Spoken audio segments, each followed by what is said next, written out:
है एक दूसरी कहानी। प्लेन को तो किसी तरह से एक खेत में लैंड करा दिया गया। एक अनहोनी तो टल गई, लेकिन दूसरी शुरू हो गई। मुसीबत ये कि इस प्लेन को वापस से कैसे सर्विस सेंटर ले जाया जाए। करोड़ों रुपए के प्लेन को खेत में तो नहीं छोड़ा जा सकता। अब कई सारे इंजीनियर्स ने कहा कि हम इसके विंग्स को खोलकर अलग कर देंगे। इसके बाद बड़े बड़े ट्रक्स में लोड करके हम इस प्लेन को सर्विसिंग के लिए ले जाएंगे। पर ऐसा करने से समय बहुत ही अधिक लगने वाला था और बारिश भी बहुत तेज हो रही थी। जब तक कि ये बारिश रुक नहीं जाती, धरती थोड़ी सूख नहीं जाती, तब तक इस काम को अंजाम देना बहुत ही मुश्किल था। घटना के 3 दिन बाद बोइंग के इंजीनियर्स घटना स्थल पर पहुंच जाते हैं इस प्लेन का इंस्पेक्शन करने के लिए। उन्होंने लगातार 2 दिनों तक प्लेन की जांच किया और कहा कि ये प्लेन तो उड़ सकता है, इसके पार्ट्स को अलग करने की जरूरत नहीं है, बस इसके खराब इंजन को हटाकर कोई नया इंजन फिट कर दो।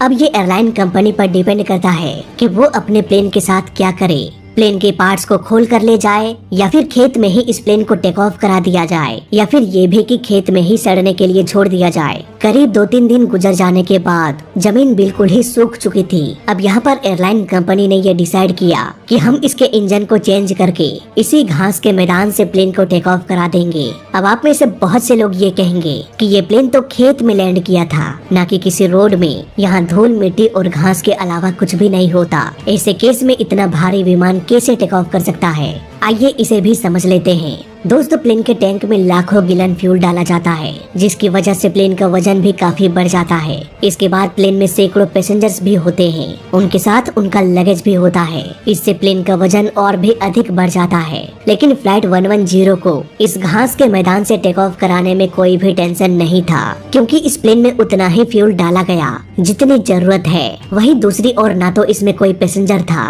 और न ही उनका लगेज। ऐसे में इस हल्के प्लेन को घास में भी रन कराया जा सकता है, और सिर्फ बोइंग 737 को ही नहीं बल्कि लगभग सारे प्लेन्स को घास में रन कराया जा सकता है, बशर्ते कुछ बड़े प्लेन्स को छोड़कर, जैसे कि एयरबस A380, बोइंग 747, बोइंग 777। ये प्लेन्स वजन में काफी भारी होते हैं और इन प्लेन्स के विंग्स का फैलाव भी काफी अधिक होता है। इतने चौड़े विंग्स में प्रॉब्लम ये हो जाती है कि जरा सा भी प्लेन में ऊंच नीच हो जाए तो इसका विंग्स ग्राउंड से टकरा जाएगा। फाइनली फ्लाइट 110 के इंजन्स को बदला गया और इसमें उतना ही फ्यूल डाला गया जितनी की जरूरत हो। इसके बाद ये प्लेन उस घास के मैदान से भी टेक ऑफ कर गया। उधर कुछ महीनों बाद इन्वेस्टिगेशन का रिपोर्ट भी आ गया। इस केस में इन्वेस्टिगेशन के लिए ज्यादा कुछ था नहीं, बस इन्वेस्टिगेशन की टीम को ये देखना था कि इतनी ऊंचाई में दोनों के दोनों इंजन एक साथ कैसे फेल हो गया। यहाँ पर इंजन की बनावट की जांच करने के बाद ये पता चला कि ये इंजन ढेर सारे वाटर को सक करने के बाद भी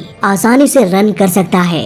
उस वक्त इंजीनियर्स को लग रहा था कि पानी के 3 रूप एक ही तरीके से इंजन में प्रभाव डालता है, इसलिए इस इंजन के टेस्टिंग के दौरान उन्होंने इंजन में पानी डालकर देखा था, न कि बर्फ के टुकड़े। इस घटना ने ये साबित कर दिया कि पानी के 2 रूप इंजन में अलग अलग तरह से प्रभाव डालता है। अगर इस इंजन में बर्फ चला जाए तो अधिक संभावना है कि ये बर्फ के गोले सीधे इंजन के कोर में पहुंच सकता है। ऐसे में इंजन के अंदर तबाही भी मच सकती है। हालांकि बाद में इस इंजन को मॉडिफाई कर दिया गया और आज के इंजन्स बेहद ही एडवांस हो चुका है। चाहे इंजन में पानी चला जाए या फिर बर्फ के टुकड़े, आज के इंजन्स आसानी से इसे झेल सकता है। इसलिए तो आज के दौर में इस तरह के प्रॉब्लम्स देखने सुनने को नहीं मिलता। उधर बोइंग कंपनी ने भी अपने चेकलिस्ट को अपडेट कर दिया गया कि दोनों इंजन अगर फेल हो जाए तो पायलट्स को क्या क्या करना चाहिए, इस बारे में भी चेकलिस्ट में मेंशन किया गया। तो फिलहाल इस वीडियो में अभी तक के लिए बस इतना।